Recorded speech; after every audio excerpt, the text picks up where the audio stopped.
ফরজ গোসল করা এবং জুম্মার নামাজের জন্য গোসল করা। 2 ঈদের নামাজের জন্য গোসল করা, আহরাম বাঁধার পূর্বে গোসল করা এবং আরাফাতের ময়দানে অবস্থানের পূর্বে গোসল করা সুন্নত তরিকা। সর্ব অবস্থায় গোসলের সুন্নত তরিকা হলো: 1. গোসলের পূর্বে পেশাব পায়খানা প্রয়োজন হলে সেরে নেওয়া।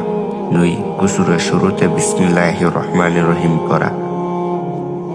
3. গোসলের নিয়ত করা, অর্থাৎ পবিত্রতা অর্জনের জন্য গোসল করিতেছি মর্মে নিয়ত করা। 4. গোসলের শুরুতে উভয় হাতের কবজি পর্যন্ত ধুয়ে নেওয়া। 5. শরীরের নাপাক থাকলে নাপাক স্থান 3 বার ধুয়ে নেওয়া। লজ্জা স্থান বাম হাত দ্বারা 3 বার ধুয়ে নেওয়া। গোসলের শুরুতে সুন্নত তরিকায় উযু করে নেওয়া। 7. তারপর মাথায় পানি ঢালা এবং চুলের গোড়ায় পানি পৌঁছানো। 8. তারপর ডান কাঁধে পানি পৌঁছানো। 9. তারপর বাম কাঁধে পানি ঢালা। 10. সমস্ত শরীর পানি পৌঁছানো।